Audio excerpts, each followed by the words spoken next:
Pourquoi est-il important d'aider les autres sans attendre de récompense? Aider les autres sans attendre de récompense est l'une des expressions les plus pures de l'amour et de l'empathie. Dans un monde où nous sommes souvent motivés par le profit ou l'intérêt, l'aide désintéressée rappelle la véritable valeur de l'humanité, la préoccupation pour autrui, inspirée par l'amour de Dieu. La Bible enseigne que cet acte apporte non seulement de la joie, mais nous rapproche aussi de Dieu et des autres.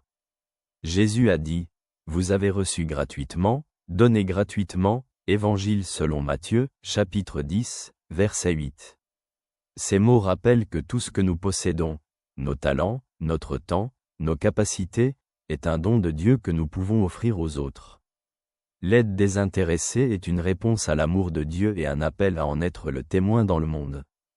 Dans l'Épître aux Hébreux, on lit « N'oubliez pas la bienfaisance et l'entraide mutuelle, car c'est par de tels sacrifices que Dieu est honoré » Épître aux Hébreux, chapitre 13, verset 16.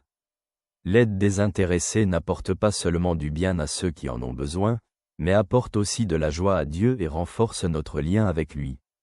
La psychologie souligne que venir en aide aux autres sans attendre de récompense a un impact positif sur notre bien-être et notre santé mentale. Les recherches montrent que les actes de bienfaisance libèrent des endorphines, réduisent le stress et augmentent le sens de la vie. L'aide désintéressée nous donne aussi un sentiment d'appartenance et construit des relations fondées sur le respect mutuel. Comment aider les autres sans attendre de récompense dans la vie quotidienne? Tout d'abord, souvenez-vous que chaque action, même la plus petite, compte. Jésus dit, « Quiconque donne ne serait-ce qu'une coupe d'eau fraîche à l'un de ses petits parce qu'il est un disciple, en vérité je vous le dis, il ne perdra pas sa récompense. » Évangile selon Matthieu, chapitre 10, verset 42.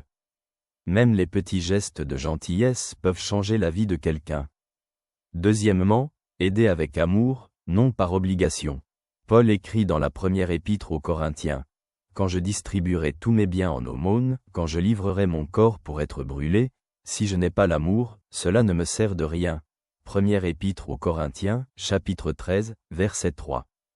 L'aide désintéressée venant du cœur a une valeur qui dépasse les avantages matériels. Troisièmement, souvenez-vous qu'aider les autres est aussi une forme de service à Dieu. Jésus a dit, « Chaque fois que vous l'avez fait à l'un de ces plus petits de mes frères, c'est à moi que vous l'avez fait. » Évangile selon Matthieu, chapitre 25, verset 40. Chaque acte d'amour envers autrui est une expression de notre foi et de notre dévouement à Dieu. Quatrièmement, apprenez à aider sans attendre de reconnaissance.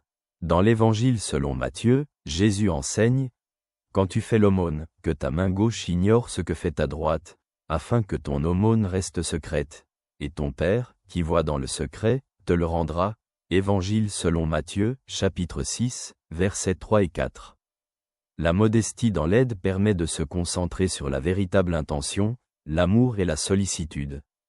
Enfin, soyez patients. Parfois, les fruits de notre aide ne sont pas visibles immédiatement, mais cela ne signifie pas qu'ils n'ont pas de valeur.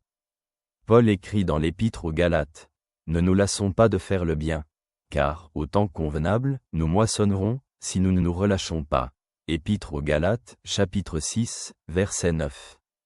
La persévérance dans l'aide montre notre foi et notre dévouement. Aider les autres sans attendre de récompense est l'expression de notre amour pour Dieu et pour les gens. C'est un chemin qui mène à un sens profond et à l'épanouissement. Comme le dit Jésus, « Donnez, et il vous sera donné.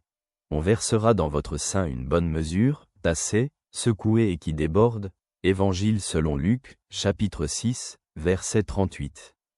Dans l'amour et le soin d'autrui, nous découvrons la véritable beauté de la vie et devenons des témoins de l'amour de Dieu dans le monde. Merci pour aujourd'hui, je te salue chaleureusement.